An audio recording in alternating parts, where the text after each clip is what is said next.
पत्रकार सुरक्षित नहीं है। पत्रकार मुकेश चंद्राकर की सर भ्रष्टाचार के खिलाफ आवाज उठाने में हत्या की गई। सर कौन पत्रकार ईमानदार से पत्रकारिता करेगा?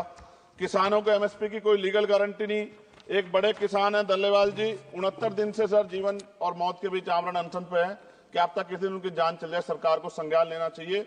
सर माइनॉरिटी की बात करूंगा, धार्मिक आस्था की बात है। हम तो सभी का सम्मान करते हैं क्योंकि हमने शपथ ली है, हम संविधान को मानने वाले लोग हैं।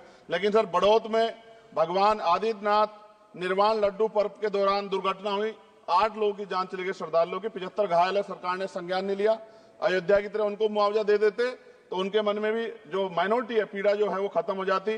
न्यायालय द्वारा पारित आदेश के बावजूद जैन समाज को जैन महातीर्थ गिरनार जूनागढ़ गुजरात पे पूजा करने रोका जाए, जो उनके मौलिक अधिकार का उल्लंघन है। सर बरेली में सार्वजनिक रूप से हजरत पैगंबर मोहम्मद साहब के खिलाफ सार्वजनिक अपमानित गाने चलाए गए।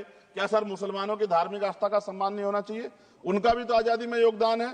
और इनको अपराधियों किसका संरक्षण है कि खुलेआम इस तरह गाने बजा के अपमानित कर रहे हैं?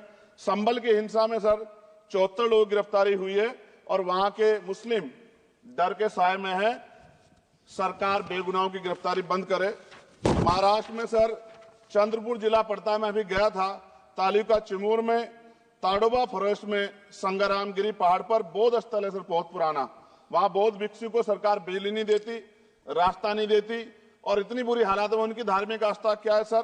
तथागत बुद्ध के ज्ञान स्थली होने के कारण बोध गया में बौद्ध धर्म के अनुयायियों के लिए जो बहुत महत्वपूर्ण स्थल है सर, इस स्थल पर अवैध कब्जा हटवाकर बौद्ध धर्म के अनुयायियों को सौंपा जाए। उनमें बड़ी चिंता, देश विदेश से लोग आते हैं तो यहाँ हमारे देश की छवि भी खराब हो रही है।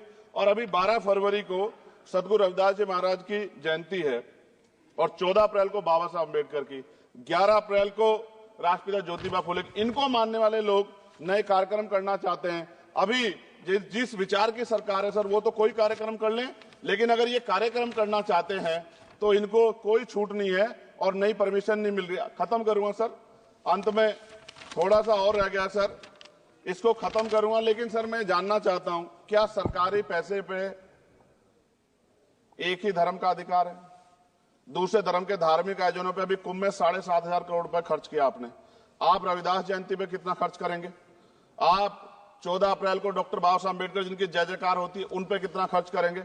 और उनके विचारों को आगे बढ़ाने के लिए आप क्या सहयोग करेंगे? ये सवाल बहुत बड़ा है। और अंत में सर मुझे आपसे आपके माध्यम से सरकारों को कहना है सर, क्या इस देश से दलितों, मुसलमानों, पिछड़ों, आदिवासियों को निकाल देना चाहती है सरकार?